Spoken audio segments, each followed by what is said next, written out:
తప్పనిసరిగా దేని కొరకు వచ్చామో దాని కొరకు ఆశపడినట్లయితే దేవుడు మనల్ని తృప్తిపరుస్తాడు. చిన్న ప్రార్థన చేసుకుందాం. కృపా సత్య సంపూర్ణుడైన దేవానికి వందనాలు. నీ సన్నిధిలో నిలబడే భాగ్యం. రోజు సంగముగా కూడుకున్న మనందరం కూడా ఒక విషయాన్ని గమనించాలి. మనిషి జీవితంలో ఎన్నో కష్టాలు వస్తున్నాయి. కన్నీరు, వేదన, బాధ, దిగులు, చింత, భయము, ఇవన్నీ కూడా మనిషిని తరుముతూనే ఉన్నాయి, మనిషిని భయపెడుతూనే ఉన్నాయి. ఇవన్నీ మనకి కలగజేస్తున్న మన శత్రువు ఎవరో ఈరోజు మనం గుర్తుపట్టాలి. పౌలు గారు మీరు కూర్చోండి.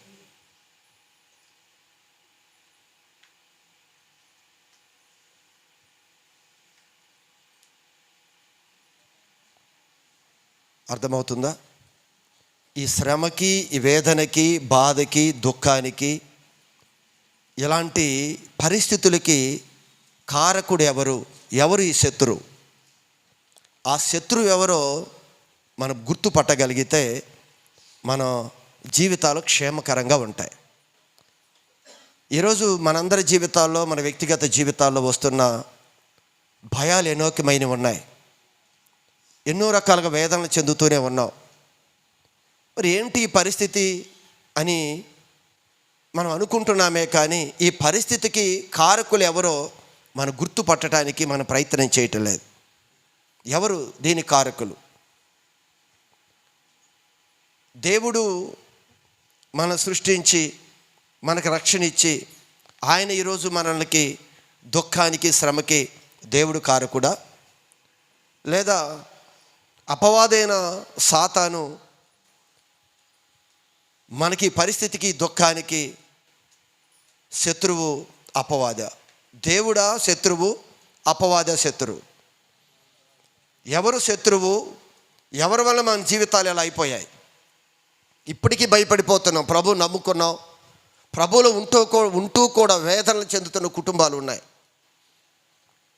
ఈరోజు లోకంలో మీకు తెలుసు, కొంతమంది పిల్లలు చిన్నతనం నుంచి ఎదిగి పెద్దవారైన తర్వాత వారి పరిస్థితులు బాగోకపోతే వారు ఏమంటారు అంటే, ఇలా ఉండటానికి కారణం ఇదిగో మా తల్లిదండ్రులే, వాళ్ళ వల్లనే మా జీవితాలు ఇలా పాడైపోయాయి అని మాట్లాడే పిల్లలు కూడా ఉన్నారు. లేరా?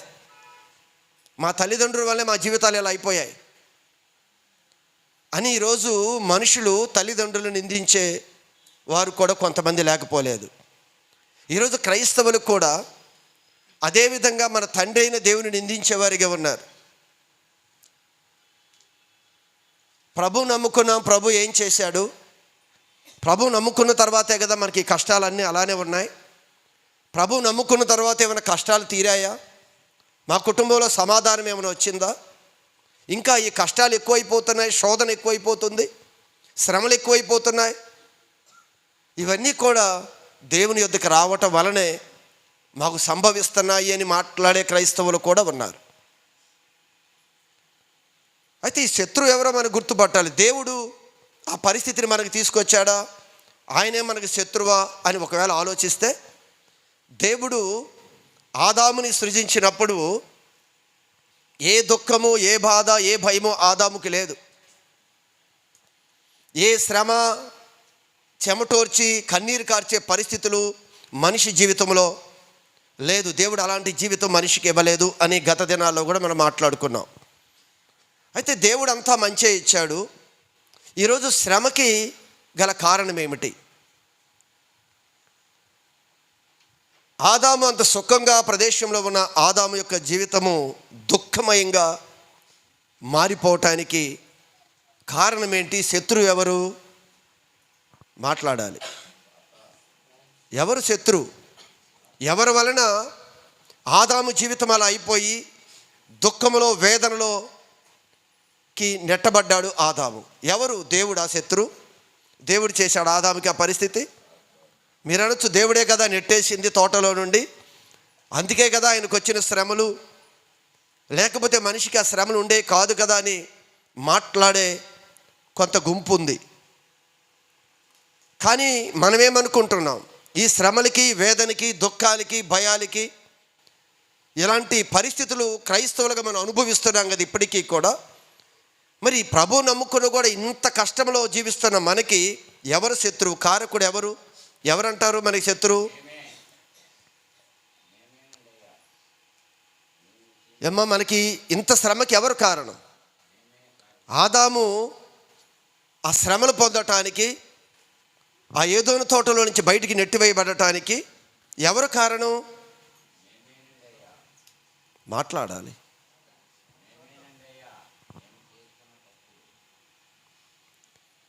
చెప్పాలి. ఎవరు? దేవుడా. అదే మనకు తెలిసింది కదా, అందుకే ఏమి అనట్లేదు. మరి దేవుడు అంటే ఎలా ఉంటుందో ఆయన వల్లే కదా, ఆయన నమ్ముకోవటం వల్లే కదా. మరి ఏమైనా తగ్గాయా? తిప్పలు మాకేం తగ్గలేదు కదా, కష్టాలు ఏం తగ్గలేదు కదా అని మన ఆలోచన. మీకు తెలిసింది చెప్పండి. ఆదాము తోటలో నుంచి బయటికి నెట్టివేయబడ్డాడు. ఎవరు శత్రువు? ఎవరు ఆదామును బయటికి నెట్టివేయటానికి కారకులు? ఎవరు? సాతాను. ఇప్పుడు ఈ పరిస్థితిని మీరు జాగ్రత్తగా గమనిస్తే, దేవుడు ఒక మంచి స్థితి ఇచ్చాడు, ఒక మంచి స్థితిలో కొనసాగమని దేవుడు చెప్పాడు. ఈరోజు ప్రతి పరిస్థితుల్లో కూడా క్రైస్తవుడు వాడే పదములో ప్రాముఖ్యమైన పదం ఏమిటి అంటే, ఏది జరిగినా కూడా ఇది సాతాను చేశాడు, ఇది దుష్టుడు వలన జరిగింది అని సాతాను మీద మన కంప్లైంట్ ఇస్తూ ఉంటాం. అసలు మనిషికి ఉన్న గుణం ఏమిటి అంటే, ఏది కూడా తనది అనే తప్పుని తను చెప్పకుండా ఎదుటి వ్యక్తి మీద మాట్లాడే ఒక స్వభావం కలిగిన మనుషులుగా మనం ఉన్నాం. ఏదోను తోటలో నుండి వీరు బయటికి పంపబడటానికి, ఆ శోధన వేదన అనుభవించటానికి కారణం అక్కడ దేవుడు కాదు, ఇక్కడ సాతాను కాదు. సాతాను మనిషిని ప్రేరేపించగలడే కానీ పాపము చేయించలేడు. సాతాను ఎంతవరకు చేయించగలడు అంటే ప్రేరేపించగలడు నిన్ను. ఈ అనుదిన జీవితంలో కూడా ప్రతి మనిషి గమనించవలసింది ఏమిటి అంటే, ప్రతిదీ కూడా సాతాను దుష్టుడు ఎలా చేశాడు, అందువల్ల మా జీవితాలు ఎలా అయ్యాయి అని మాట్లాడే ముందు సాతాను ఎంతవరకు తన ప్రమేయం చేయగలడు అంటే, అతడు మనల్ని ప్రేరేపించగలడు. ఇదిగో అలా ఉండు బాగుంటుంది, ఇలా ఉండు బాగుంటుంది, ఇలా చెయ్యి బాగుంటుంది, ఇది ఎంచుకొని జీవితానికి బాగుంటుంది అని మనల్ని పక్క నుండి ప్రేరేపించగలడే కానీ పాపము మన చేత సాతాను చేయించలేడు, ఏ తప్పు చేయించలేడు. ప్రతిదీ ప్రేరేపణ వరకే. ఏదోను తోటలోకి వచ్చి ప్రేరేపించాడు, ఇది చేస్తే బాగుంటుంది అని. కానీ వారు చెప్పిన మాటల ద్వారా ప్రేరేపింపబడి చేసింది వీరే కానీ సాతాను తీసుకొని వచ్చి పండు కోసి ఈ నోట్లో పెట్టాడా? పెట్టలేదు. సాతాను ప్రేరేపించాడు అంతే, కానీ కోసుకున్నది మనమే, తిన్నది మనమే. ఆ తోటలో నుంచి గెంటి వేయబడి దుఃఖానికి వేదనకి కారకులమైన వారం కూడా మనమే. ఆదాముకి కుమారుడు పుట్టాడు కయ్యూను. ఈ కయ్యూను దేశదిమ్మరైపోయాడు. ఈ కయ్యూనుని దేశదిమ్మరగా చేసింది ఎవరు? మరి సాతాను చేశాడా? దేవుడు చేశాడు. మొట్టమొదటిగా ఆదాముకి ఇచ్చిన మొదటి కుమారుడు కయ్యూను. తన జీవితం కూడా ఎలా అయిపోయింది? ఈరోజు ఇవన్నీ కూడా జాగ్రత్తగా మనం పరిశీలించినప్పుడు ఈ వేదనకి, ఈ బాధకి, ఈ శ్రమకి, దుఃఖానికి కారకులు ఎవరో చాలా జాగ్రత్తగా మనం గమనించాలి. శత్రువు ఎవడో గుర్తుపట్టగలిగితే, ఎవరి వల్ల మన జీవితాలు ఎలా అయిపోతున్నాయో మనం గుర్తుపట్టగలిగితే మన కుటుంబాన్ని క్షేమంగా నడిపించుకోవటానికి మనకు సాధ్యమవుతుంది. ప్రతి సమయంలో కూడా ఈరోజు మీరు అనుకోవచ్చు, యేసు ప్రభు శరీరధారిగా ఈ భూమి మీద ఉన్నప్పుడు సాతాను వచ్చి యేసు ప్రభును కూడా ప్రేరేపించాడు. ప్రేరేపించలేదా? ప్రేరేపించాడు. కానీ యేసు ప్రభు సాతాను యొక్క ప్రేరేపణకి లోబడకుండా ఏం చేశాడు అంటే దాన్ని అధిగమించుకొని నిలబడ్డాడు. ఈరోజు మనిషి జీవితంలో ఎవరు ఈ శ్రమకి, ఈ దుఃఖానికి, బాధకి, వేదనలకి కారకులు, శత్రువు ఎవరు అనే చాలా సందర్భంలో ఆలోచించిన అది వ్యక్తిగతంగా మనం ఆలోచిస్తే ఈరోజు మన జీవితాన్ని మనమే పాడు చేసుకుంటున్నాం. దేవుడు నెమ్మదిగా సుఖంగా ఇచ్చిన దినాలని కష్టతరంగా మార్చుకుంటుంది మనమే. మనమిచ్చిన మన జీవితాన్ని మనమే పాడు చేసుకునే ఒక పరిస్థితులు ఏర్పడ్డాయి. ఈరోజు నీ దుఃఖానికి, బాధకి ఎవరు కారకులు కాదు. ఎవరో వచ్చి చేస్తున్నారు, సాతాను ఇలా చేశాడు, దుష్టుడు ఇలా చేశాడు అని మన తప్పుని ఎదుటి వ్యక్తి మీద మనం తోసివేస్తున్నామే కానీ వాడు ప్రేరేపించగలడే కానీ మన చేత పాపము చేయించలేడు అనే విషయాన్ని మీరు గమనించాలి. యేసు ప్రభు దగ్గరికి వచ్చాడు, యేసు ప్రభుని కూడా ప్రేరేపించాడు. నేను ఆ విధంగా చేస్తాను, ఈ విధంగా చేస్తాను అని చెప్పాడు. కానీ యేసు ప్రభు ఆ ప్రేరేపణకి యేసు ప్రభు లోబడలేదు. ఇదే సాతాను యోసేపు దగ్గరికి వెళ్ళి ప్రేరేపించాడు. కానీ యోసేపు కూడా సాతాను యొక్క ప్రేరేపణకి లోని కాకుండా దేవుడిచ్చిన సంతోషాన్ని కాపాడుకోగలిగాడు. దావీదు దగ్గరికి వచ్చి ప్రేరేపించాడు. సాతాను దావీదు విషయంలో ప్రేరేపించినప్పుడు కూడా కొన్ని సమయంలో ఆ ప్రేరేపణకి చిక్కుకుపోయిన దావీదు తర్వాత అర్థమైంది దుష్టుడు ఎలా ప్రేరేపిస్తాడో, జీవితంలో ఎలాంటి భయంకరమైన శోధన నష్టాలను వాడు తీసుకొని వస్తాడో గ్రహించి సాతాను మరలా ప్రేరేపించినప్పుడు ఆ ప్రేరేపణకి లొంగిపోలేదు దావీదు. సౌలును చంపు, సౌలును హతమార్చు, ఇదిగో నీ రాచరికము, నీ సింహాసనం ఎక్కుతావు అని సాతాను ప్రేరేపించినప్పుడు సాతాను యొక్క ప్రేరేపణకి లొంగిపోకుండా నిలబడటానికి కారణం ఏమిటి అంటే దేవుని యొక్క వాక్యాన్ని బాగా ఎరిగిన వ్యక్తులు. ఈరోజు మన జీవితంలో కూడా మన శరీరము మనకి శత్రువుగా ఉంది. మన జీవితాలని మనమే పాడు చేసుకుంటున్నాం. మనకిచ్చిన ఆనందాన్ని, సుఖంగా ఉండవలసిన కుటుంబాలు దేవుడు మంచి కుటుంబంగా నిలబెడుతున్నాడు, మంచి పిల్లలను అనుగ్రహిస్తున్నాడు, మంచి కోడల్ని, మంచి అల్లుళ్ళని, మంచి మనవరాలని, మంచి మనవలని దేవుడు తీసుకొని వచ్చి ఒక ఆనందకరమైన కుటుంబంగా కుటుంబ వ్యవస్థని దేవుడు స్థిరపరుస్తున్నాడు. ఎవరు ఈ కుటుంబంలో దుఃఖాన్ని కలుగజేస్తుంది? ఈరోజు ఎవరొచ్చి మన సంతోషాన్ని దొంగిలించుకుపోతున్నారు? ఎవరు ఈ వేదనలు అనుభవించడానికి కారకులు ఎవరు అని మనల్ని మనం పరిశీలించుకున్నప్పుడు మన జీవితాలని మనమే పాడు చేసుకుంటున్నామనే విషయాన్ని మనం గమనించాలి. ఎవరైతే ఈ వేదనకి, దుఃఖానికి, బాధకి, కుటుంబం పాడైపోవటానికి కారకులు ఎవరు అనేది నువ్వు జాగ్రత్తగా పరిశీలించగలిగితే నీకు అర్థమైపోతుంది. ఆ శత్రువు ఎవరో, ఆ పాడు చేస్తుంది ఎవరో నీకు అర్థమైపోయినప్పుడు ఇదిగో మన జీవితం ఆనందకరంగా మార్చబడుతుంది. ఈరోజు మనమే కారకులు. మన జీవితాన్ని ఎవరో పాడు చేయలేదు, మన కుటుంబాలు ఎవరిని పాడు చేయలేదు. వీళ్ళందరి జీవితాల్లో కూడా సాతాను ప్రేరేపించాడు, మనల్ని ప్రేరేపించాడు. కానీ సాతాను యొక్క ప్రేరేపణకి వారు లోబడలేదు. సాతాను పాపం చేయించలేకపోయింది. యేసు ప్రభు చేత పాపం చేయించగలిగిందా సాతాను? చేయించలేదు. ప్రేరేపణ మాత్రం చేసింది. యోసేపుని ప్రేరేపించగలిగిందే కానీ పాపం చేయించగలిగిందా సాతాను? చేయించలేదు. దావీదుని ప్రేరేపించగలిగిందే కానీ సౌలుని చంపమని, సింహాసనం ఎక్కిస్తాను అని ఆ సమయంలో దావీదును కూడా ప్రేరేపించలేకపోయింది.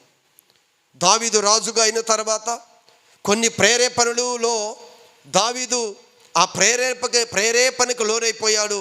ఇదిగో తన జీవితంలో జరిగిన దెబ్బేంటో తను అర్థం చేసుకొని మరలా సాతాను యొక్క ప్రేరేపణకి ఎక్కడా కూడా దావీదు చిక్కలేదు అని బైబిల్ గ్రంథము సాక్ష్యం ఇస్తూ ఉంది.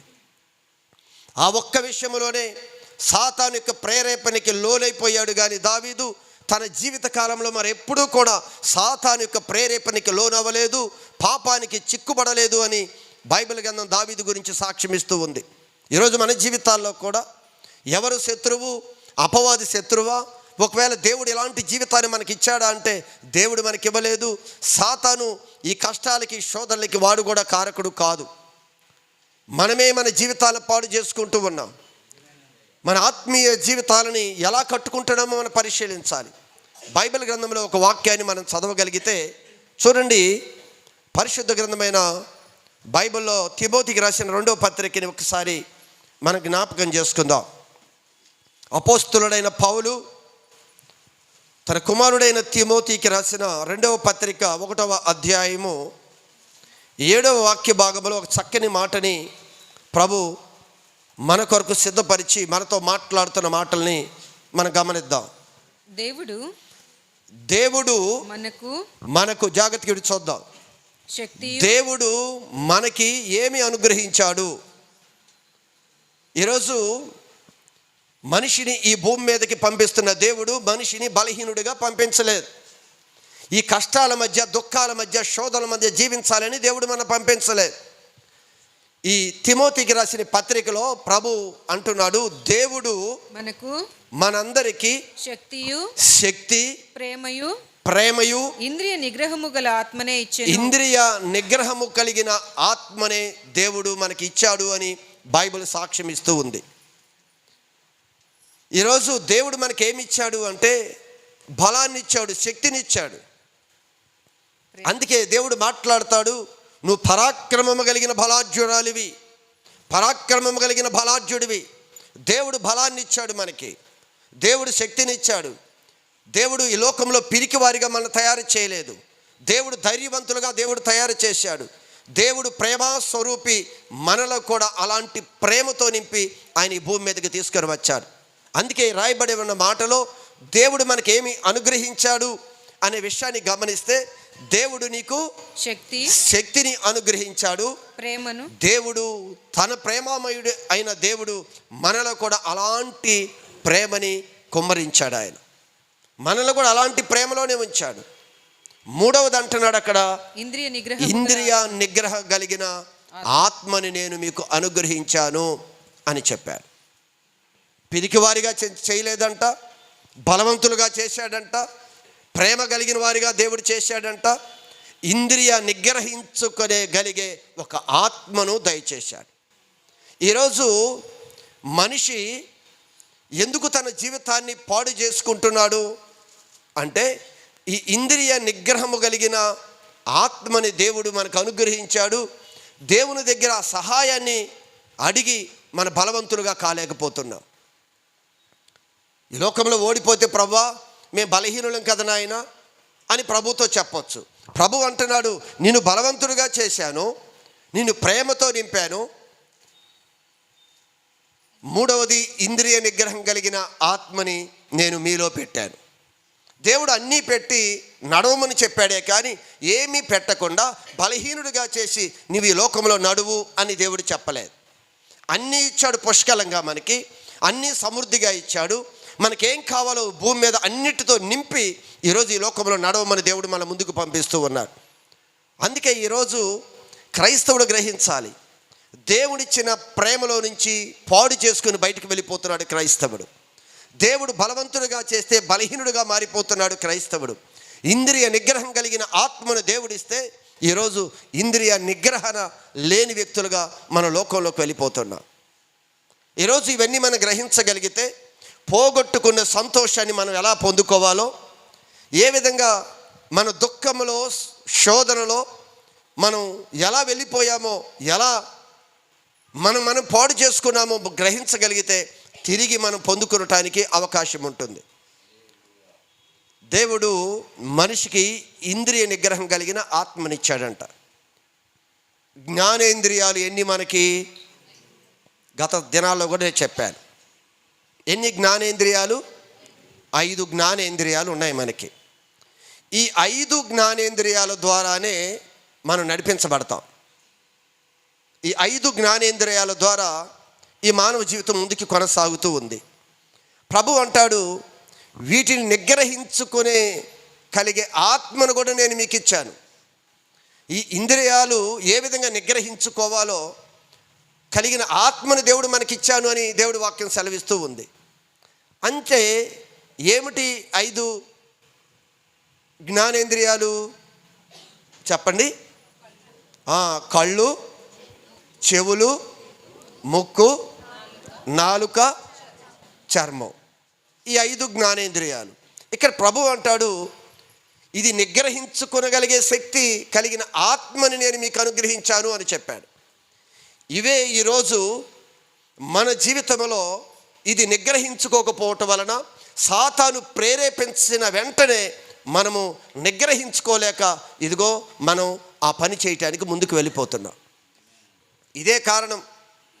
శ్రమ, బాధ, వేదన, దుఃఖము, భయము సమస్తానికి కారణం ఏమిటి అంటే ఇంద్రియ నిగ్రహణ లేకపోవటం. నిగ్రహణ లేదు. ఈరోజు చూడండి, నాలుక అనేది ఒక విషయాన్ని మనం అక్కడ మాట్లాడుకున్నాం. ఈ నాలుక ఎలాంటి పరిస్థితులు తీసుకొస్తుందో తెలుసా? చిన్నది, ఒకవేళ మనకి ఇంట్లో వండిన ఆహారము బాగోలేదనుకోండి, నోటికి రుచిగా లేదనుకోండి, ఏం చేస్తాం మనం? ఏం చేస్తాం? దాన్ని కిందేసి కొడతామో ఎదుటి వాళ్ళ ముఖానికి వేసి కొడతామో తెలియదు. నోటి ద్వారా ఎలాంటి దోషణ మాట్లాడతామో తెలియదు. ఎందుకు? ఇంద్రియ నిగ్రహణ నీకు లేదు. నీ శోధనకి అదే కారణం. నీ కుటుంబంలో అసమాధానానికి, నీ కుటుంబంలో ఇబ్బందులు కలగజేయటానికి కారణం ఏంటో బైబిల్ చెప్తుంది. ఇంద్రియ నిగ్రహణ నీకు లేకపోవటం వల్లనే నీ కుటుంబంలో శోధన ప్రారంభమవుతుంది. మన జీవితాలు అనుభవించలేదా? అందుకే ఆ ఆహారం కొరకే జ్యేష్ఠత్వాన్ని అమ్ముకున్న వారు ఉన్నారు బైబిల్ గ్రంథంలో. జ్యేష్ఠత్వాన్ని దేని కొరకు అంటే ఇదిగో ఈ రుచి, ఈ నాలుకని సంతోష పెట్టడానికి, తన యొక్క ఆకలి తీర్చుకోవటానికి జరిగిన ఒక సందర్భం అది. అయితే ఈరోజు సంగమా మీరు గ్రహించండి, ఇంద్రియ నిగ్రహణ ఎక్కడైతే మనకు లేదో, ఈరోజు కుటుంబంలో ఈ నాలుక ఎప్పుడైతే మన కంట్రోల్లో లేదో, మనకు నచ్చిన ఆహారం మనకు కనిపించకపోయినా మనం ఏం చేస్తామో తెలుసా? ఆ రోజే ప్రారంభమవుతుంది. ఎవరైతే నిగ్రహించుకుంటారో, ఏదున్నా పర్వాలేదు, మనం ఆహారం కొరకు మనం బ్రతుకుతున్నామా, లేకపోతే మనం బ్రతకటానికి ఆహారం భుజిస్తున్నామా? చెప్పండి. అసలు బ్రతకటానికి ఆహారమా, ఆహారం కొరకు మన బ్రతుక?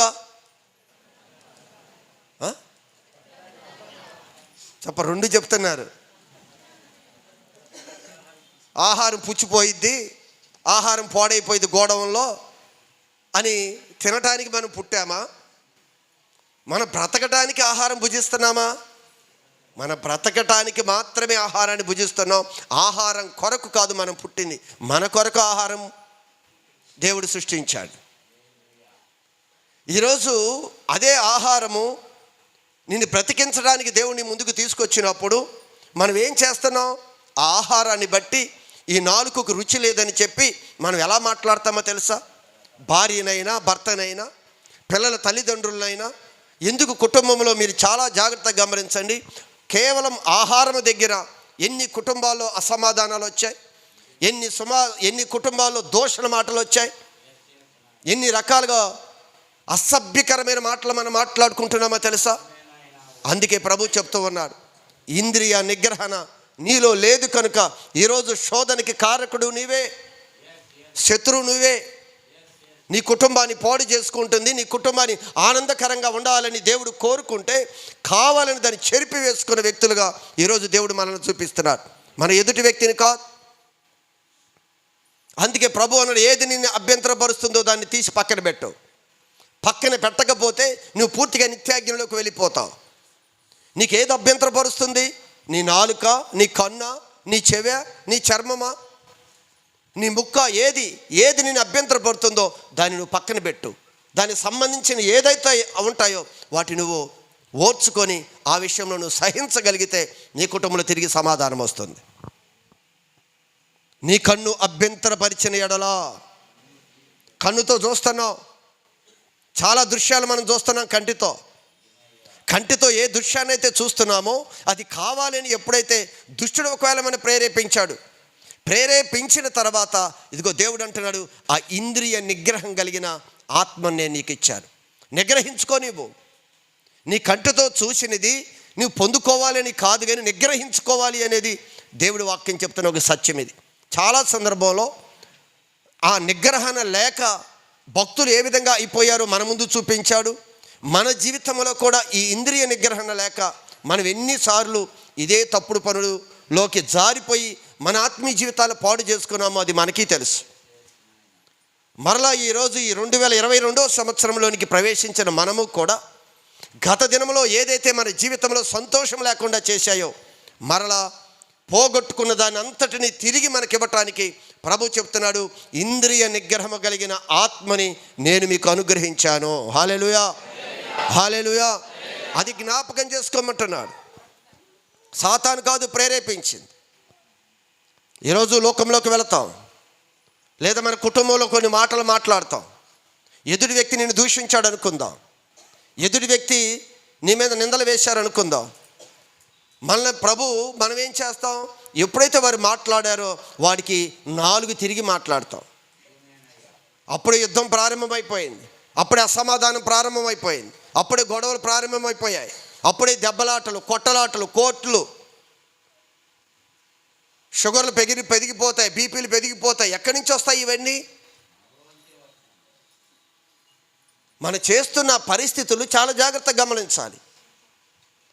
ఈరోజు మనమే మన జీవితాలను పాడు చేసుకుంటున్నామనే విషయాన్ని మనం మర్చిపోకూడదు.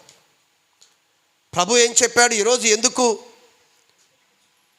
ఆ ఇంద్రియ నిగ్రహణ మనకు లేదు అంటే సత్యవాక్యము మనకు సరిగా అర్థం కాక. ఒకవేళ నాకు అర్థమయ్యింది అంటే ఎదుటి వ్యక్తి కోపగించినప్పుడు, ఎదుటి వ్యక్తి అపవిత్రంగా మాట్లాడినప్పుడు ప్రభు మనల్ని ఏమి చేయమన్నాడు? కత్తికి కత్తు, పన్నుకు పన్ను అని చెప్పాడా? చెప్పలేదు. నీకు వాక్యం తెలిసి ఉంటే నీకేం చెప్పాడు? ఇంద్రియాన్ని నువ్వు నిగ్రహించుకుంటే సంతోషాన్ని సంపాదించుకుంటావు, మనుషులను సంపాదించుకుంటావు. అందరినీ మనం సంపాదించుకోవాలి అంటే నిగ్రహము మనకు ఉండాలి, ఇంద్రియ నిగ్రహం. దేవుడు నేను నీకు ఇచ్చానది, అలాంటి ఆత్మతో నేను నింపాను అని ప్రభు మనకు తెలియజేస్తూ ఉన్నాడు. ఈరోజు ఎన్ని మాటలు మాట్లాడతామండి? మౌనంగా ఉన్నామా మనం? ఎదుటి వ్యక్తి దూషించాడు కరెక్టే, ఎదుటి వ్యక్తి చులకనగా మాట్లాడాడు కరెక్టే. మరి వారి మాట్లాడినప్పుడు దేవుడు మన ఎలా ఉండమని చెప్పాడు? భక్తిహీనులు నీకు ఎదురొచ్చినప్పుడు నోటికి చిక్కమ వేయి. మంచి గురించి కూడా నువ్వు మాట్లాడొద్దు, క్షేమము గురించి కూడా మాట్లాడొద్దు. నువ్వు నిగ్రహించుకో. ఒకవేళ నిగ్రహించుకోకపోతే శ్రమలు ప్రారంభమవుతాయి. అదే నీ కుటుంబ జీవితానికి పూర్తిగా వస్తాడెవడో భక్తిహీనుడు. వాడు నీ దగ్గరకు వచ్చి మంత్రాలు ఏవో మాట్లాడేటప్పుడు నీవు మనవాళ్ళు కదా అని ఏవో పర్సనల్ విషయాలన్నీ మనం ప్లే చేస్తాం. ఏమైపోతాయి ఇవి? వీధిలోకి వెళ్ళిపోతాయి. వీధిలోకి వెళ్ళిన తర్వాత ప్రారంభమవుతుంది మన జీవితంలో బాధలేంటో, అవమానాలేంటో, నిందలేంటో ప్రారంభమవుతాయి. ఈరోజు ప్రతిదీ మీరు క్షుణ్ణంగా పరిశీలించండి. ఈరోజు నా జీవితము, నా కుటుంబంలో ఆనందం లేదు. కారణం ఏమిటి? ప్రతి ఒక్కరూ నేనే కారకుణ్ణి అని ఏ రోజైతే మనిషి గుర్తుపడతాడో ఆ కుటుంబాలు మాత్రమే తిరిగి ఆనందాన్ని రెట్టింపుగా సంపాదించుకుంటాయి. నేను కాదు, ఇది నా వల్ల కాదు అని ఏ వ్యక్తి అయితే ఎదుటి వ్యక్తి మీద ఆ రోజు సాతాను, అక్కడ చెప్తున్నారు, సాతాను నన్ను ప్రేరేపించటం వలన. హవ్వ ఏం చెప్పింది? పాము దుష్టులు నన్ను ప్రేరేపించడం వల్ల నేను చేశాను అని చెప్తున్నాడు. కానీ ప్రేరేపిస్తే నువ్వు చేయాలని ఉందా? ఈరోజు లోకంలో బోల్డ్ మంది ప్రేరేపిస్తారు. నేను ప్రేరేపించినని మనం చేస్తున్నామా? చాలామంది చెప్తారు మన కుటుంబాలు దీవించబడకూడదు అని, మన పిల్లలు అభివృద్ధి పొందకూడదు అని, మన పిల్లలు చక్కగా చదువుకోకూడదు అని, మన మంచి స్థితి రాకూడదు అని చాలామంది మనకు కూడా ప్రేరేపిస్తూ ఉంటారు. వాళ్ళు ఇచ్చే ప్రేరేపణ ఏమిటి అంటే మన చెడగొట్టే ప్రేరేపణ.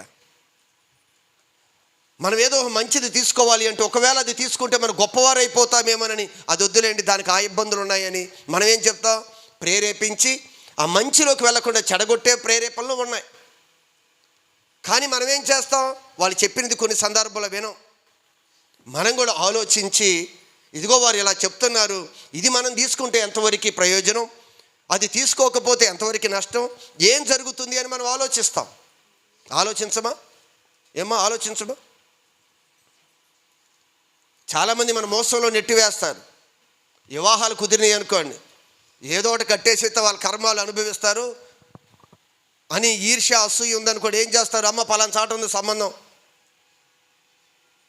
కానిచ్చేసేయండి.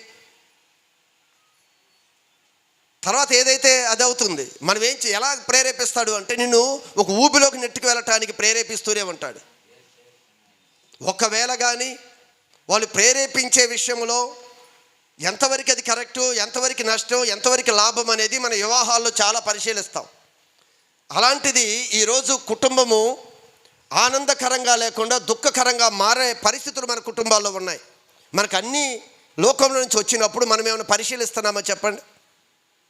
బోలెడు కుటుంబాలు ఉన్నాయి. ఇలా ప్రేరేపించుకొని ఎన్నో కుటుంబాలు పాడు చేసిన వాళ్ళు ఉన్నారు. ప్రేరేపణకు లోనైపోయి వారి మాటలను నమ్మి తన జీవితాలు పాడు చేసుకున్న వారు కూడా ఉన్నారు. కానీ ఈరోజు మనందరం గమనించాలి, ఈరోజు ఎన్ని రకాల ప్రేరేపణలు మన దగ్గరికి వచ్చినా మన వాస్తవాన్ని మనం తెలుసుకోవాలి అంటే దేవుడి వాక్యం మనకు అర్థం కావాలి. నీ ముందు శత్రువు వచ్చాడు, నీ ముందు బయట వ్యక్తులు వచ్చినప్పుడు ప్రభు అన్నాడు, నీ నోరు ఏం చేయమన్నాడు? చిక్కమ్మ వేసుకో, మాట్లాడద్దు, మౌనమైపో. వాళ్ళు దూషించినా నువ్వు ప్రతిదోషం నువ్వు చేయొద్దు అన్నాడు. మరి దేవుడి వాక్యం తెలిస్తే నువ్వు ప్రతిదోషం ఎందుకు చేస్తున్నావు? ఈ నోటి ద్వారా ఎదుటి వ్యక్తిని గాయపరచవద్దు అని చెప్పాడు. ఈరోజు గాయపరిచినంత కాలం, దూషించినంత కాలం, అవమానపరిచినంత కాలం, వీధిలో పెట్టినంత కాలం కూడా మనకు బాగానే ఉన్నట్లుగానే ఉంటుంది. కానీ చివరికి మన జీవితంలోనే అది సంతోషం లేకుండా చేస్తాయి. ఈరోజు మన జీవితాన్ని మనమే పాడు చేసుకుంటున్నామే కానీ సాతాను మన జీవితాన్ని ఏం పాడు చేయటం లేదు. సాతాను యొక్క ప్రేరేపణకి మనం చిక్కిపోకుండా ప్రభు అంటున్నాడు, ఇంద్రియ నిగ్రహము కలిగిన ఆత్మను నేను నీకు అనుగ్రహించాను. ప్రభు దగ్గర మనం ప్రార్థన చేయాలి, ప్రభా నిగ్రహం కలిగిన శక్తి నాకు దయచేయను ఆయన అని మన దేవుని యొద్ద ప్రార్థన చేయాలి. లోకంలో ఉన్న వాటిలో పరిశీలిస్తున్నామే కానీ లోకంలో కొందరు పరిశీలించక ఎన్నిట్లో చిక్కుకుపోయారో తెలుసా? ఈరోజు దేవుడు కూడా చెప్తూ ఉన్నా, నీ కుటుంబానికి నీ కన్ను ఒకవేళ నీ ప్రేరేపిస్తుందేమో, ఆ ఇంద్రియ నిగ్రహం కలిగిన ఆత్మను దేవుడిచ్చాడు. యోసేపు జీవితంలో కూడా తన కంటికి కనిపిస్తున్న దానిని నిగ్రహించుకొని ఇదిగో తన యొక్క ఆత్మీయ జీవితాన్ని కాపాడుకుంటూ వచ్చాడు.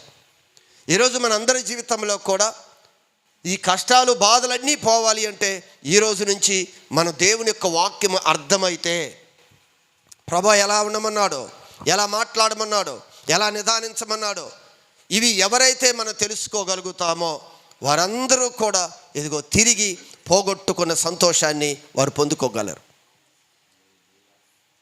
ఇది మనం చెయ్యాలి. ఆ నిగ్రహణ ఎలా వచ్చింది?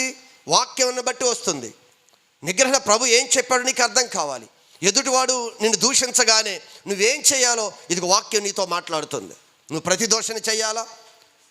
చెంపకి చెంప, కాలు కాలు, చెయ్యికి చెయ్యి చేయమని ప్రభు చెప్పలేదు కదా మనకి. మరి అది చెప్పనప్పుడు నువ్వు ఎదుటి వ్యక్తి యొక్క పరిస్థితిని బట్టి నువ్వు ఎలా రియాక్ట్ అవ్వాలి? అది నీ వాక్యం తెలిస్తే కదా. వాక్యం తెలిస్తే నీకు ఇంద్రియ నిగ్రహణ వస్తుంది. ప్రభు అన్నాడు, ఇంద్రియ నిగ్రహం కలిగిన ఆత్మను ఇచ్చానన్నాడు. ఆ ఆత్మ ప్రకటించే ఉపదేశం నీకు అర్థం కావాలి.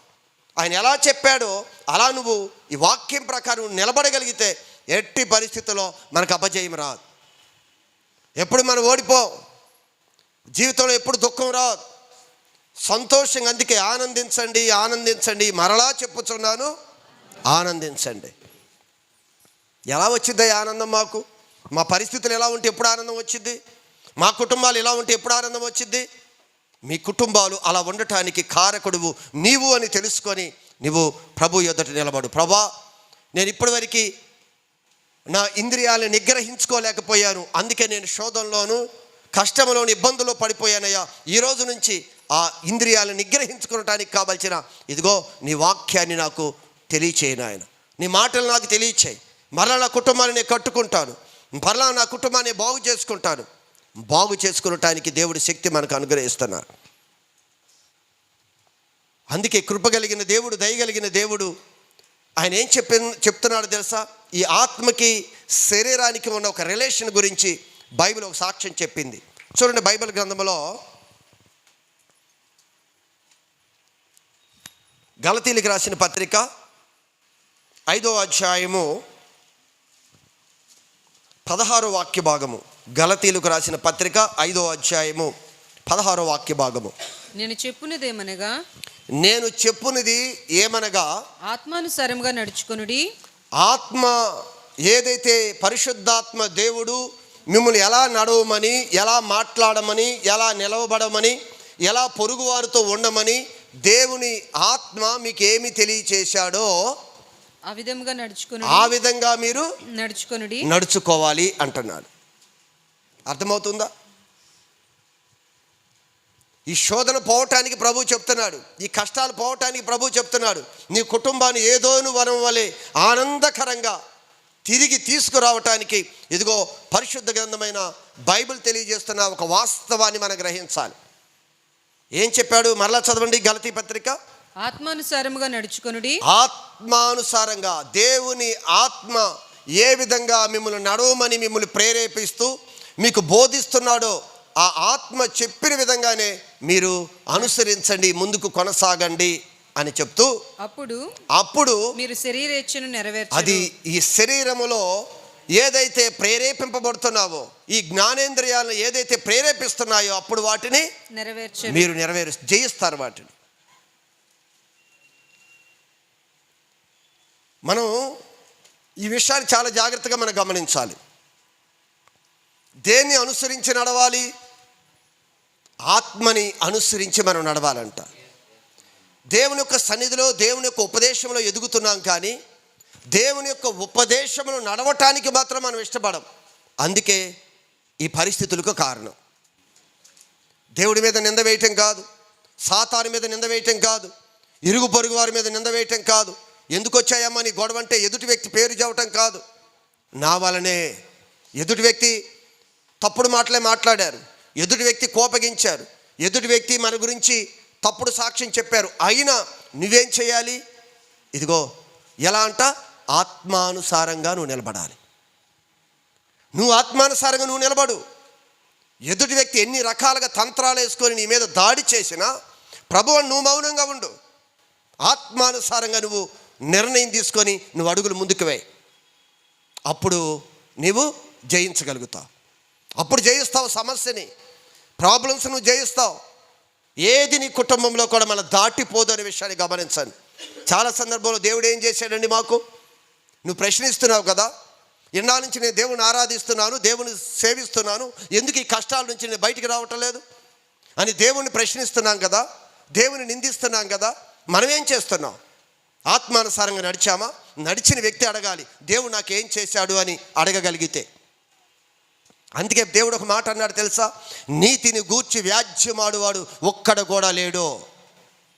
ఏం చెప్పాడు ప్రభు? నీతిని గురించి వ్యాజ్యమాడువాడు ఒక్కడో లేడు. అంటే అర్థం ఏమిటి అంటే, నువ్వు నీతిగా నడిచి ఎందుకు ప్రభు నాకు ఇది చేయలేదు అని అడగగలిగేవాడు ఎవడన్నా ఉన్నాడా అంటే ఎవడో లేడు. ఎందుకు అంటే నువ్వు నీతిగా నడిచినప్పుడు దేవుడు ప్రశ్నించుకునే విధంగా నీ జీవితాన్ని అలా ఉంచడు. ఆయన ఎవడు అలా ఉంచడు, దేవుడు ఉంచడు. అందుకే అంట నీతిని బట్టి వ్యాజ్యమాడువాడు ఒక్కడు కూడా లేడు. ఈరోజు వ్యాజ్యమాడుతున్నావు, ఏం చేశాడు దేవుడు నాకు అని ఈ అనుభవిస్తున్నావు ఇన్ని సంవత్సరాల. దేవుడు ఎన్నాళ్ళు ఈ బాధ ఉంచుతాడు, ఎన్నాళ్ళు ఈ కష్టంలో ఉంచుతాడు నన్ను, ఎన్నాళ్ళు ఈ శోధన, ఎన్నాళ్ళు నేను భరించాలి అని ప్రశ్నిస్తున్నామే. కానీ ప్రభు అంటున్నాడు, నీవు ఆత్మానుసారంగా, నీ ఆత్మ పరిశుద్ధాత్మ ఏ విధంగా నిన్ను నడవమని నీకు బోధిస్తున్నాడో ఆ ప్రకారం నడు, ఓర్చుకో, సహించు, ప్రేమించు. ప్రేమతో నింపాడంట మనల్ని. అందరినీ పుష్కలంగా ప్రేమించమని చెప్తున్నాడు ఆయన. శత్రువుని సహితము నువ్వు ప్రేమించగలిగే ప్రేమని దేవుడు మన జీవితాల్లో ఉంచాడు. ప్రేమించు. ప్రేమ అనే ఆయుధంతో సమస్తాన్ని జయించవచ్చు అని చెప్పాడు ప్రభు. నువ్వు ప్రేమించు చెప్పాడు కదా ఆయన. దేంతో నింపాడంట ఆయన? ఏమిచ్చాడంట మనకి? శక్తి, ప్రేమ, నిగ్రహం కలిగిన ఆత్మ. పిరికితనాన్ని ఇవ్వలేదు. ఇవన్నీ ఇచ్చాడు కదా దేవుడు. మరి ఈ అన్నిటి మధ్య మనం మాట్లాడుతున్న మాటలు ఎలా ఉన్నాయో గమనించండి. ఆత్మానుసారంగా మీరు నడవండి, అప్పుడు శరీర ఏచ్ఛలు అంటే ఏంటి? కోరికలు. శరీర కోరికలను మీరు నెరవేర్చరు, జరిగించరు. ఏది శరీరం కోరుకుంటుందో, ఇంద్రియ నిగ్రహం లేకుండా ఏ పని చేయాలి అని మనం అనుకుంటామో, ఈ ఆత్మ ఏం చేస్తున్నాడు? పరిశుద్ధాత్ముడు దానిని చేయించనివ్వడంట. నువ్వు ఆత్మానుసారంగా నడవటానికి నువ్వు సిద్ధపడితే. ఈ రెండు ఈరోజు మనిషి జీవితంలో యుద్ధం ఇదే. ఎవరైతే ఆత్మను అనుసరించి నడుస్తాడో వారి శరీరేచ్ఛలను జయిస్తాడు. శరీరంలో ఎలాంటి ప్రేరేపణ వచ్చినా, ఎలాంటి ఉద్రిక్తలు వచ్చినా, ఎలాంటి పరిస్థితులు వచ్చినా, ఏ పరిస్థితి శత్రువు మన మీదకి వచ్చి మనం అవమానించినా, వదకు తేబడిన గొర్రె పిల్లవలే యేసు ప్రభు మౌనంగా తల వంచాడంట. నువ్వు దొంగవి, నువ్వు తిండిపోతువి, నువ్వు దెయ్యాలకి అధిపతివి, ఎన్ని రకాలుగా దూషించారో యేసు ప్రభుని. నువ్వు చేతకానివాడివి, నువ్వు చేతకానివాడివి, సిలువలో నుంచి కిందకి దిగో. నీ శక్తి అయితే, నీకు దేవుడు అయితే సిలువలో నుంచి కిందకి రమ్మని మాట్లాడారు. అంతకన్నా పెద్ద విషయాలు మన ముందుకు రాలేదు కదా. మనం ఎందుకు నిలబడలేకపోతున్నాం? ఆత్మానుసారంగా దేవుని యొక్క ఉపదేశ క్రమంలో ఎదుగుతున్న మనము, దేవుని యొక్క ఉపదేశం అనుదినము దేవుడు మనకు పంచుతున్నప్పుడు ఈ ఉపదేశ క్రమంలో మనం నిలబడటానికి ఇష్టపడగలిగితే శరీరేచ్ఛలు నీ మీద దాడి చేయలేవు. దాన్ని నువ్వు జయిస్తావు. ఎప్పుడు ఆనందమే, ఎప్పుడు సమాధానమే, ఎప్పుడు క్షేమమే, ఎప్పుడు సమృద్ధే, ఎప్పుడు ఏ కొదువు రానివ్వడు, ఓటమి రానివ్వడు, అపజయాన్ని మన జీవితంలో రానివ్వడు దేవుడు. అందుకు ఆ విషయాన్ని అక్కడ చాలా స్పష్టంగా తెలియజేస్తూ ఉన్నాడు. ప్రేరేపణ. మన చదవబడిన టైం అయిపోయింది, ఒక్క మాట చెప్పేసి నేను ముగించి వేస్తాను. అననీయ సప్పేరా గురించి ఒక మాట చదువుకుంటూ వచ్చాం. ఇక్కడ కూడా సాతాను ఎందుకు ప్రేరేపించాడు? ఒక మాట ఉంది, చదవండి. దానిలో మనం చదివిన భాగంలో, నీ భూమి వెలలో కొంత దాచుకొని, అననీయ నీ భూమిని అమ్మావు కదా, నీ భూమిని అమ్మిన వెలలో కొంత దాచుకొని పరిశుద్ధాత్మని మోసపుచ్చుటకు. పరిశుద్ధాత్మని మోసపుచ్చడానికి ఎవరిని మోసం చేస్తున్నావు? పరిశుద్ధాత్మని మోసపుచ్చటానికి సాతాను ఎందుకు నీ హృదయమును ప్రేరేపించి, సాతాను ఎందుకు నిన్ను ప్రేరేపించింది అని అడిగాడు. ఎవరంట ప్రేరేపించింది? ఇది కూడా సాతానే. గమనించండి, సాతాను ప్రేరేపిస్తున్నాడు. ఈయనంట ఈ జీవితకాలం ఏముంది, ఈ బ్రతికే కాలం కొద్ది దినాలే, నిజమైన దేవుడు మనం కనుగొన్నాం కదా, పూర్తిగా ఇక దేవుడితోనే కలిసి నా ఆత్మీయ జీవితాన్ని ముందుకు కొనసాగించాలి అనుకున్నారు ఈ భార్యాభర్తలు ఇద్దరు. దేవుని కొరకు ప్రతిష్ఠించుకొని ఈ కొద్ది కాలము ఈ లోకంలో ఇవన్నీ ఆస్తిపాస్తులు కాదు, నాకున్నదేంటో నేను దేవుడికిచ్చి దేవునితోనే నా జీవితాన్ని ముందుకు కొనసాగించుకొని వెళ్ళిపోతాను, నా అంతిమ యాత్ర ఇదే అనుకొని నిర్ణయం తీసుకున్నారు భార్యాభర్తలు. ఎవరు వీరు? అననీయ సప్పీరా. వీళ్ళిద్దరు తీర్మానం చేసుకున్నారు. బాగానే ఉంది, తీర్మానం చేసుకున్నారు, మొక్కుబడి చేసుకున్నారు.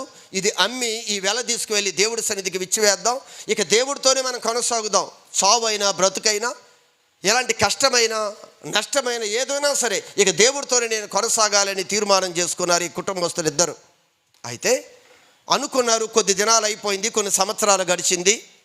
మరి తనకున్న దేవుడికి ఏదైతే ఇవ్వాలి అనుకున్నారో ఆస్తిని అమ్మారు. ఆస్తిని అమ్మిన తర్వాత మరి వెల ఏమన్నా పెరిగిందో తెలియదు, కానీ మొక్కుకున్నప్పుడు ఒక రేటు ఉంది, అమ్మినప్పుడు ఒక రేటు ఉందేమో. మరి మనం కూడా ఒకవేళ 4-5 సంవత్సరాల క్రితం ఒకవేళ దేవుడికి ఇది ఇద్దాము అనుకున్నాం అనుకోండి, ఆ రోజు 1,00,000, ఈరోజు 1,00,000 వచ్చింది. ఆ సమయం వచ్చింది, ఏళ్ళకు కూడా ఏమో మొత్తం అమ్ముకున్నారు. అది చూడంగానే అమ్మా ఇంత అనుకున్నారేమో. దుష్టుడు అంటున్నాడు, ఈయన అంత ఇచ్చేస్తావా, ఇదంతా ఇచ్చేసేస్తావా? మనం కూడా చిన్నది వచ్చినప్పుడు ఇవ్వటానికి బాగానే ఉంటుంది. దేవుడు బ్లెస్ చేసి పెదిగిస్తున్న కొలది ఇది ఎందుకు మనుషులకు సత్యం అర్థం కాదో, కానీ అక్కడ చిన్న మిస్టేక్ మనం చేస్తాం. చిన్నగా ఉన్నప్పుడు బాగానే మనం ఇచ్చుకుంటూ వెళ్ళిపోతాం. ఇది పెద్దది అవ్వాలనే కదా మనం కోరుకునేది. చిన్నదానిలో నమ్మకంగా ఉంటేనే పెద్దది మనకిస్తాను అని చెప్పాడు. చిన్నదానిలో ఒక చిన్న ఉద్యోగం వచ్చింది, ఒక 1,000 రూపాయలు 10,000 ఉద్యోగం. 10,000 ఏదో దశం భాగం ఇస్తే 10,000 అంటే 10,000కి 1,000 10% ఇచ్చాము. అబ్బో ఇది 10, 20 అయింది, 20, 30 అయిపోయింది, బాగానే ఉంది. ఇది 70,000, 80,000, 1,00,000 రూపాయలు అయిపోయింది. ఇది ఇప్పుడు బాధ ఎలా ఉంటుంది? మరి దేవుడు ఎదిగించాడు అని ఆనందం ఉందా? అబ్బో ఇది ఇచ్చేస్తున్నామని బాధ ఉందా? ఈరోజు వీళ్ళ జీవితంలో జరిగింది ఏమిటి అంటే, బాగా విస్తరించిందంట. ఇది బాగా విస్తరించిన తర్వాత అక్కడికి వచ్చి దుష్టుడు అంటున్నాడంట, ఇదంతా ఇచ్చేస్తావా? ఏది ఇంత లక్షల రూపాయలది నువ్వు దేవుడికి ఇచ్చేస్తావా? నిన్నటి దినాడు మహేష్ ఫోన్ చేసి, అన్నా నేను మా ఆవిడ మాట్లాడుకున్నాము, తెలుసా అలా ఆవిడ ఎవరో స్వరూప, ఇద్దరు కలిసి మాట్లాడుకున్నారంట. మాట్లాడుకున్నామన్నా, మీరు గొర్రెలో దేవుడి మందిరానికి స్థలం గురించి వెతుకులాట ఆడుతున్నారు కదా, ఆ చిన్నది సరిపోవట్లేదు కదా మనకి, ఇదిగో నా స్థలం ఉంది, మేమిద్దరం అనుకున్నాము, ఇదిగో స్థలం అంతా మీరు మందిరం కట్టేసేసుకోండి అని నిన్నటి దినాన్ని ఫోన్ చేశాడు. అయ్యా అది నీ ఆస్తి కదా, నువ్వే ఉంచుకో అని చెప్పాను. లేదు, అది దేవుడి మందిరానికి నేను ఇస్తాను, మరి విజయనగరం చర్చి అంత చర్చి పడిద్ది, ఆ స్థలము రోడ్డు పక్కనే ఉంది కదా, మందిరానికి బాగుంటుంది అని వారు నిన్నటి దినాన వారు తెలియజేసినప్పుడు నేను ఒకటే చెప్పాను, ఏంటి నీవు నిర్ణయం తీసుకున్నావంటే, లేదు మా ఆవిడతో కూడా మాట్లాడాను, దేవుడి కన్నా మనకి ఎక్కువైంది, అది కొన్ని లక్షల రూపాయలు వాల్యూ చేసే స్థలమే అది 1,00,000 1,00,000 2 లక్షలకు వచ్చే స్థలాలు కాదు అవి. అంత స్థలాన్ని దేవుడికి ఇవ్వాలి అని వారికి ఎలా ప్రేరేపణ వచ్చిందో ఆ రోజు వారికి కూడా వచ్చిందంట ప్రేరేపణ. దేవుడికి ఇచ్చేకి దేవుడితోనే బ్రతుకుదాము అనుకున్నారు, కానీ సాతాను ప్రేరేపించాడంట, ఎందుకు నీవు అంత ఇచ్చేస్తున్నావు అనుకున్నారేమో. ఇద్దరు కూడా దాన్ని దాచారంట. ఇక్కడ దేవుడు అంటున్నాడు, పరిశుద్ధాత్మ దేవుడు మాట్లాడుతున్నాడు, దేవుని ఆత్మని మోసపుచ్చటానికి నిన్ను సాతాను ఎందుకు హృదయాన్ని ప్రేరేపించాడు? నీలో ఆశ ఉంది కనుక దుష్టుడు ప్రేరేపించాడు. నీలో ఆశ ప్రారంభమైంది కనుక దుష్టుడు నిన్ను ప్రేరేపిస్తున్నాడు. ఆ దుష్టుడు ప్రేరేపణకి లొంగిపోయే ముందు, అయ్యో నేను దేవుడి కొరకు ప్రతిష్ఠ చేసుకున్నానే, దేవుని దగ్గర మొక్కుబడి చేసుకున్నానే, దేవుడితో ఇలా చేయాలని నిబంధన చేసుకున్నాను, ఈరోజు దాని నుంచి తప్పిపోతున్నానే అనేది దేవుని మాట వారికి గుర్తు రాలేదు. అందుకే పరిశుద్ధాత్మను మోసం చేస్తున్నావు. పరిశుద్ధాత్మ దేవుడితో నువ్వు ఏ వాగ్దానం చేశావు, ఏ ఒప్పుకున్నావు, ఏ విధంగా నువ్వు ప్రమాణం చేశావు. అందుకే దేవుడు అడుగుతూ ఉన్నాడు, పరిశుద్ధాత్మను నీవు మోసపుచ్చుతున్నావు, మోసం చేస్తున్నావు, నువ్వు మోసపోతున్నావు ఎందుకు అని ప్రశ్నిస్తూ ఉన్నారు. ఈరోజు మీరు గమనించండి, ఎప్పుడైతే ఆలోచన వచ్చిందో, ఎప్పుడైతే వారిలో ఆ మనసు వచ్చిందో, వెంటనే సగం దాచారంటే, ఇద్దరు భార్య తెలియకుండా దాచాడా, లేదంటే ఇద్దరు కలిసే కొంత పాతి పెట్టేశారు ఎవరికి తెలియకుండా. వెళ్ళారు, ఇంతేనా, ఇంతే, ఇదేనా అమ్మితే వచ్చింది, ఇంతే మాకు వచ్చింది. చివరికి ఎప్పుడైతే ఆ ప్రేరేపణ ద్వారా, ఆ ప్రేరేపణకి వీరు లోబడిపోయి నిగ్రహించుకోలేక, ధనాపేక్ష సమస్త కీడులకి మూలమన్నాడు, నిగ్రహించుకోలేక మాట తప్పి దేవుడికి ఇవ్వవలసినది ఇస్తాను అన్నది ఎప్పుడైతే బిగబట్టి ఏమైపోయాడో తెలుసా, భార్యాభర్తలు ఇద్దరు కూడా మరణమైపోయారు. బైబిల్లో ఎంత క్లారిటీగా ప్రతి సందర్భాన్ని ప్రభు మనకు తెలియజేస్తూనే ఉన్నాడు. ఎందుకు కోరి దుఃఖమయమైపోయింది, వాళ్ళ పిల్లల పరిస్థితి ఏంటి, జీవితాలు ఏ విధంగా పోగొట్టుకుంటున్నాం, ఈరోజు కష్టానికి దుఃఖానికి బాధకి కారణం ఏమిటి అంటే, ఇదిగో ఇదే కారణం. సాతాను నుండి ప్రేరేపిస్తుందేమో, ప్రేరేపించిన ఇంద్రియ నిగ్రహ కలిగిన ఆత్మ. అందుకే క్రైస్తవుడు ఆత్మానుసారంగా నడవటానికి క్రైస్తవుడు తీర్మానం చేసుకోవాలి. ఆత్మానుసారంగా నడిచే వ్యక్తి శరీరేచ్ఛలను నెరవేర్చడు. కుటుంబంలో ఏ దుఃఖము బాధ వారి జీవితంలోకి రాదు.